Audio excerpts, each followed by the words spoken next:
नमस्कार, मैं हूं गीतिका पांडे और आप देख रहे हैं टुडे हरियाणा। हमारे प्यारे राज्य हरियाणा से जुड़ी हुई खबरों को देखने के लिए हमारे चैनल को जरूर सब्सक्राइब करें। साथ ही आप हरियाणा के किस जिले से चैनल देख रहे हैं हमें कमेंट बॉक्स में कमेंट कर जरूर बताएं। हरियाणा में फिर होंगी G20 की 20 बैठक। हरियाणा में G20 की होने वाली 2 और बैठकों को लेकर बड़े स्तर पर IAS और HCS अधिकारियों को जिम्मेदारी दी गई। सरकार की ओर मुख्य सचिव की अध्यक्षता में हुई बैठक में 80 IAS HCS अधिकारियों को संपर्क अधिकारी के रूप में तैनात करने का निर्णय लिया गया है। 3 और 4 जुलाई 2023 को गुरुग्राम में आयोजित होने वाले G20 के स्टार्टअप 20 शिखर में अपनी सेवाएं देनी होंगी। अमृतसर जामनगर एक्सप्रेसवे पर लाएगा परिवर्तन। हरियाणा सार्वजनिक उपक्रम ब्यूरो के चेयरमैन सुभाष बराला ने कहा कि अमृतसर जामनगर एक्सप्रेसवे से औद्योगिक क्षेत्र को बढ़ावा मिलेगा। इससे आमजन के जीवन में परिवर्तन आएगा। इस एक्सप्रेसवे के साथ लगते क्षेत्र के लोगों को विशेष रूप से फायदा होगा। उन्होंने कहा कि एक्सप्रेसवे के साथ लगती बेल्ट का एरिया, जिसमें डब्बाली शामिल है, कॉटन के लिए प्रसिद्ध है। गुजरात में भी कॉटन अधिक होता है, इसलिए ये कॉटन इंडस्ट्री को भी बढ़ावा मिलेगा। 2 सरकारी कोचियां रखने वाले IPS को झटका। हरियाणा में 2 सरकारी कोचियों पर कब्जा जमाए बैठे IPS अफसरों को होम मिनिस्टर अनिल विज ने बड़ा झटका दिया। विज ने ऐसे अफसरों के खिलाफ जुर्माना लगाने के आदेश दिए। साथ ही कोचियां खाली न करने पर 100 से 300 गुना तक रेंट लिया जाएगा। वो लगातार इस मामले को लेकर फॉलो अप ले रहे हैं। अब जल संकट से नहीं जूझेंगे प्रदेशवासी। 1 लाख क्यूसेक पानी होने पर ही खुलेंगे हथनी कुंड बैराज के गेट। अब प्रदेशवासी जल संकट से नहीं जूझेंगे। भविष्य में उन्हें पानी के लिए दिक्कत नहीं झेलनी पड़ेगी। दरअसल हरियाणा राज्य के यमुनानगर जिले के ब्लॉक प्रतापनगर में यमुना नदी पर स्थित हथनी कुंड बैराज पर हरियाणा उत्तर प्रदेश की नहरों की 1 लाख क्यूसेक पानी के बाद सप्लाई बंद की जाएगी, जबकि इससे पहले 70,000 क्यूसेक के बाद इन नहरों की सप्लाई बंद कर दी जाती थी। अब हरियाणा में खाद के लिए भी कराना होगा पोर्टल पर पंजीकरण। यमुनानगर से होगी शुरुआत। हरियाणा में अब फसलों के साथ साथ खाद की मांग के लिए भी किसानों को मेरी फसल मेरा ब्यौरा पोर्टल पर पंजीकरण कराना होगा। इसकी शुरुआत यमुनानगर से पायलट प्रोजेक्ट के तहत होगी। यहां सफल प्रयोग के बाद इसे पूरे प्रदेश में लागू किया जाएगा। इसके अलावा इस बार धान सीजन को देखते हुए हरियाणा सरकार ने केंद्र सरकार से 1.5 लाख मीट्रिक टन अतिरिक्त खाद की मांग की है। आपके यहाँ भी है 75 साल पुराना पेड़, तो फटाफट लीजिए 2500 रुपए वार्षिक पेंशन। वृक्ष जमीन मालिकों को बोझ न लगे और देखभाल सही तरीके से हो, इसी उद्देश्य से सरकार ने प्राणवायु देवता योजना के तहत वृक्षों की पेंशन देने की योजना शुरू की। इस योजना के तहत सिरसा जिले में अब तक 364 वृक्षों का चयन कर लिया गया। चयनित वृक्षों के जमीन मालिकों को पेंशन योजना का लाभ देने के लिए आवेदन लेते हुए सिरसा उपायुक्त की अध्यक्षता में कमेटी का गठन कर दिया गया है। रक्षा मंत्री राजनाथ सिंह ने सरकार के 9 सालों के कामकाज का किया बखान। राहुल गांधी पर भी साधा निशाना। जिले की नई अनाज मंडी में गुरुवार को गौरवशाली भारत रैली को संबोधित करने के लिए देश के रक्षा मंत्री राजनाथ सिंह पहुंचे।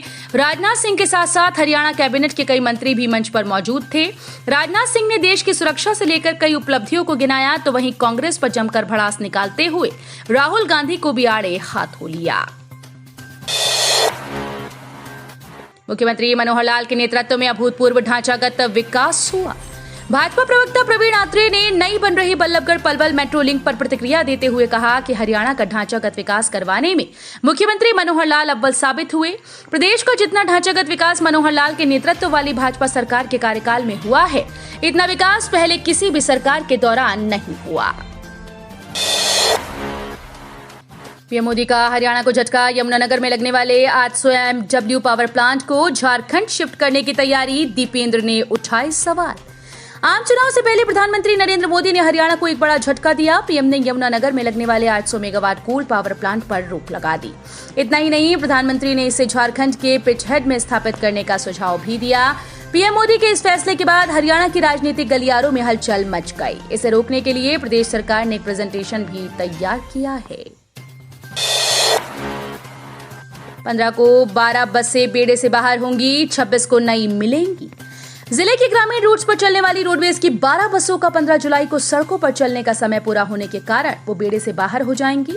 लेकिन परिवहन विभाग द्वारा इतनी ही नई बसेस 26 जुलाई को डिपो को दी जाएंगी। पहले ही कर्मचारियों के तबादले होने के कारण यातायात व्यवस्था का संचालन पूर्ण रूप से नहीं हो पा रहा। अगर नई बसेस 15 जुलाई से पहले मिलती हैं तो यातायात व्यवस्था में सुधार हो सकता है, अन्यथा लोगों को परेशानी उठानी पड़ेगी। विनेश बजरंग को विदेश में प्रशिक्षण की मंजूरी। किर्गिस्तान में फोगाट 25 और पूनिया 36 दिन बहाएंगे पसीना। टॉप्स ने 24 घंटे में प्रस्ताव किया मंजूर।